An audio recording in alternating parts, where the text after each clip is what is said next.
Shalom, hari ini mari kita bersama-sama mengalami janji Tuhan di dalam kehidupan kita. 2 Raja-Raja pasal 11 ayat 1-20. Atalia dibunuh dan Yoas menjadi raja. Ketika Atalia, ibu Ahazia, melihat bahwa anaknya sudah mati, maka bangkitlah ia membinasakan semua keturunan raja.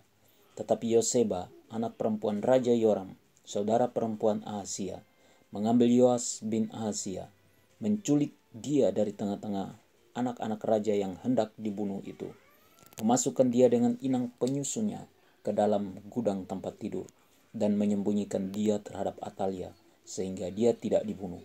Maka tinggallah dia 6 tahun lamanya bersama-sama perempuan itu dengan bersembunyi di rumah Tuhan, sementara Atalia memerintah negeri. Dalam tahun yang ke-7, Yoyada mengundang para kepala pasukan 100 dari orang Kari dan dari pasukan bentara penunggu. Disuruhnyalah mereka datang kepadanya di rumah Tuhan. Lalu diikatnya perjanjian dengan mereka dengan menyuruh mereka bersumpah di rumah Tuhan. Kemudian diperlihatkannyalah anak raja itu kepada mereka.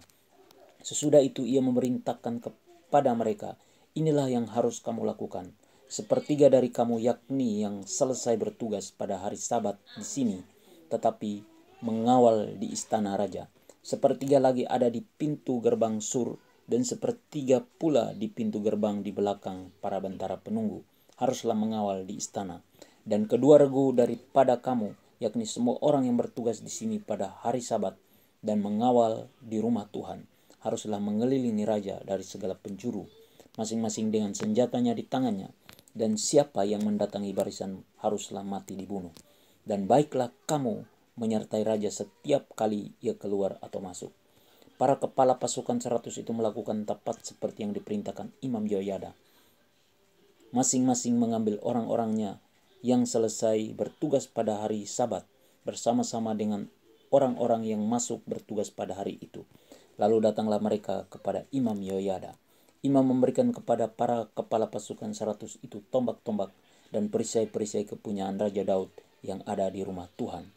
Kemudian para bentara itu masing-masing dengan senjatanya di tangannya mengambil tempatnya di lambung kanan sampai ke lambung kiri rumah itu, dengan mengelilingi mezbah dan rumah itu untuk melindungi raja. Sesudah itu Yoyada membawa anak raja itu keluar, mengenakan jejamang kepadanya dan memberikan hukum Allah kepadanya.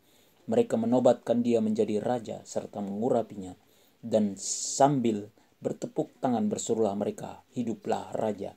Ketika Atalia mendengar suara bentara-bentara penunggu dan rakyat, pergilah ia mendapatkan rakyat itu dalam rumah Tuhan.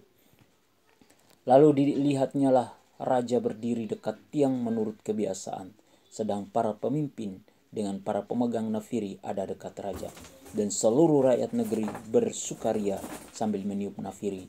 Maka Atalia mengoyakkan pakaiannya sambil berseru, kianat, kianat. Tetapi Imam Yoyada memerintahkan para kepala pasukan 100, yakni orang-orang yang mengepalai tentara, katanya kepada mereka, bawalah dia keluar dari barisan. Siapa yang memihak kepadanya bunuhlah dengan pedang.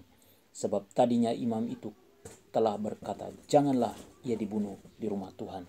Lalu mereka menangkap perempuan itu pada waktu ia masuk ke istana raja dengan melalui pintu bagi kuda. Dibunuhlah dia di situ. Kemudian Yoyada mengikat perjanjian antara Tuhan dengan raja dan rakyat, bahwa mereka menjadi umat Tuhan, juga antara raja dengan rakyat. Sesudah itu masuklah seluruh rakyat negeri ke rumah Baal, lalu merobohkannya. Mereka memecahkan sama sekali mezbah-mezbahnya dan patung-patung, dan membunuh Matan, imam Baal, di depan mezbah-mezbah itu.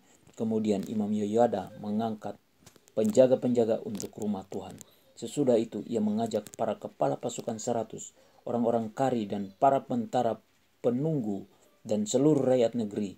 Lalu mereka membawa raja turun dari rumah Tuhan. Mereka masuk ke istana raja melalui pintu gerbang para bentara. Kemudian duduklah raja di atas tahta kerajaan. Bersukarialah seluruh rakyat negeri, dan amanlah kota itu setelah Atalia mati dibunuh dengan pedang di istana raja. Perintah Tuhan. Sebagai orang tua kita harus mengajarkan hukum-hukum dan peraturan-peraturan atau firman Tuhan kepada anak-anak kita atau generasi-generasi penerus kita. Janji dari Tuhan yaitu ada sukacita yang besar dan keamanan yang Tuhan berikan bagi kita. Amin. Tuhan Yesus memberkati.